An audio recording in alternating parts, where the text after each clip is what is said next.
赤と小豆色のツートン、やる気のない車内だった。買いタイヤで探した黒いパーツを一つずつ組み替えてゆく。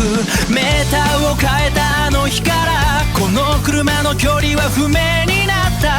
誰にも行けない場所まで僕たちはどこまででも走れる